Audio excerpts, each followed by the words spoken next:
You are God's own people. Once you were not a people, now you are a people. The church exists for the sake of God's mission in the world. Remember the words, "For God so loved the world." I've heard it said that the church doesn't have a mission, God does, and the church exists to serve God's mission. I have also heard it said that the church is one of the few institutions in society that does not exist for the comfort of its own members. In every age, the people of God must wrestle with the best way to live out that mission. What structures, what relationships, what languages, what resources do God's people need if we're going to live powerfully as a witness to God's work in the world? What habits and practices do we want to cultivate in our life if our life is going to be a taste of God's hope for the world? We live in a particularly challenging time. Phyllis Tickle, in the book The Great Emergence, suggests that we live at the boundary, a moment of crossing over, of a great 500-year cycle. Tickle says that every 500 years or so, the church cleans out its attic and holds a giant rummage sale. 500 years ago, it was the Protestant Reformation. And 500 years before that, the church and the division into Eastern Orthodoxy and Roman Catholicism. And 500 years before that, the collapse of the Roman Empire and the rise of monasticism. And 500 years before that, the incarnation of God in Jesus. Your own regional minister, Rick Splaff, said in his State of the Region address last year, "The past is done.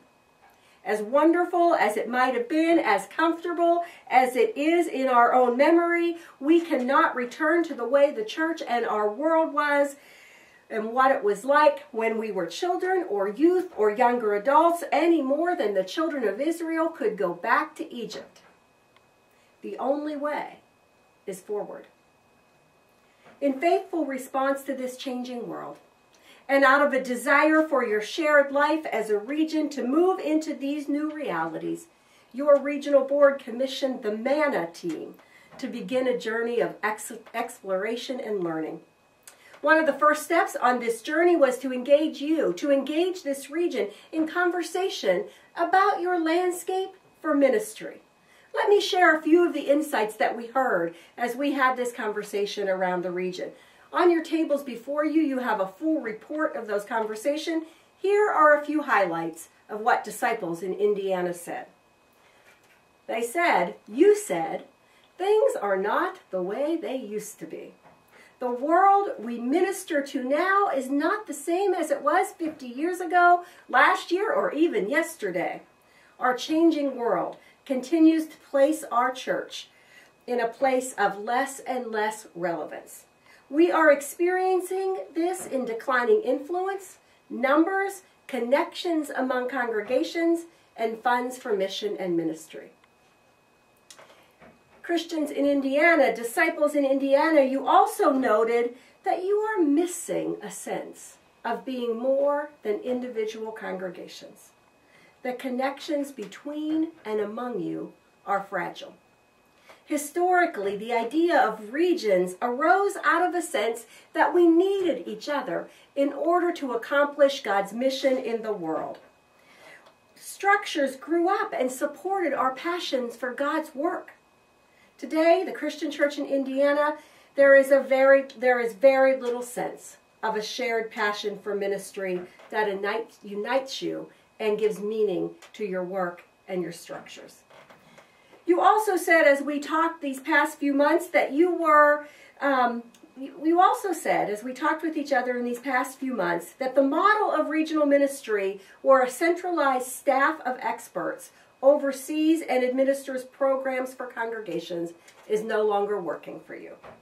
Some of the reasons for that are very practical. There are no longer funds to provide adequate staff for all the things the region used to do. Some reasons these models of regional life no longer work are because of more fundamental shifts in our landscape. Almost all forms of organizational life are moving from a hub and spoke and hierarchical model to a more integrated, relational, and networked model of shared life. Another thing that we heard as you painted your landscape for ministry was that the confidence among you is low in your ability as a community to have difficult conversations around issues upon which you disagree. We also heard that there was low confidence in the ability of the region to make the big, bold decisions that might need to be made about your life with one another. That piece of your landscape seems like a mirror of our political life in this country, doesn't it? The church is part of and participates in a larger cultural context. We don't stand apart from the shifts that are happening all around us. Every part of this church that we love is looking around at the context in which we're called to do ministry, and we are recognizing that the church world as we know it is passing away. So here we are, God's people, standing at the edge of transformation and change, needing to think about what we carry on this journey as we move ahead into the future that God has for us, thinking about what we need to carry with us and thinking about what we need to leave behind. What do we need to lay down? Those things that might be weighing us down and keeping us from being light and flexible and responsible to the geography of our new landscape. One of my very favorite congregations, Finley Street Christian Church in Seattle, decided a few years ago to sell its building. Noting that they no longer served the neighborhood around them and that the building's needs were diverting mission money towards maintenance, they decided it was time to travel light. They packed a whole century of cumulative experience into one trunk. They took a cross, some communion stuff, a piece of stained glass, and a small vessel, a bowl.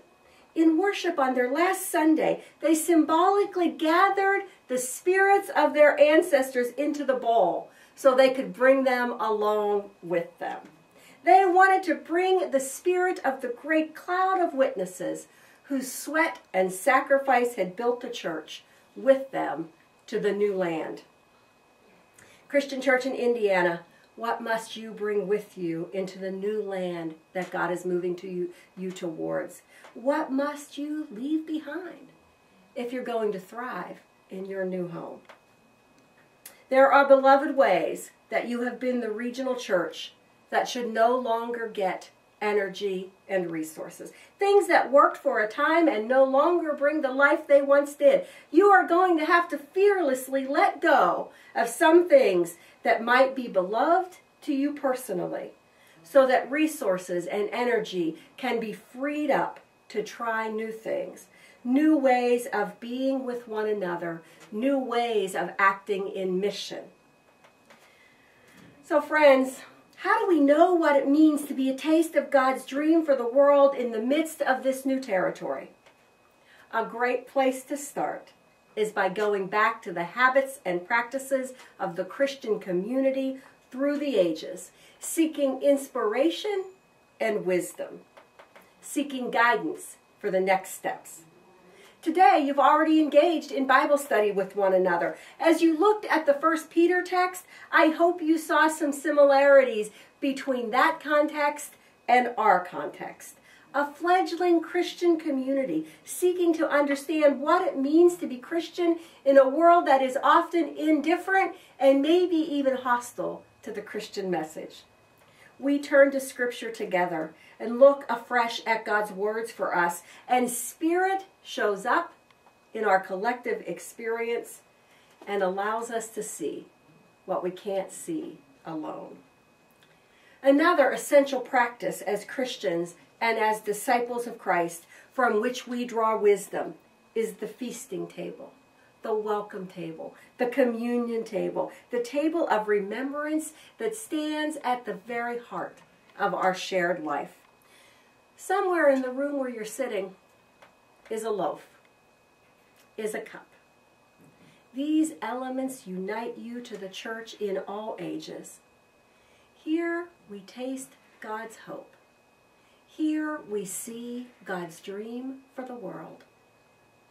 At St. Paul's United Church of Christ in Minneapolis, each time they come to this table, they say, each time we break this bread, we participate in the body of the risen Christ, for we are the body of the risen Christ.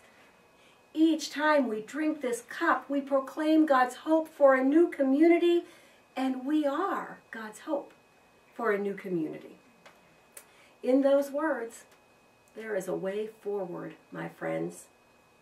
Being God's body in the world, living as a new community, how powerful. Who would not want a taste of that good news?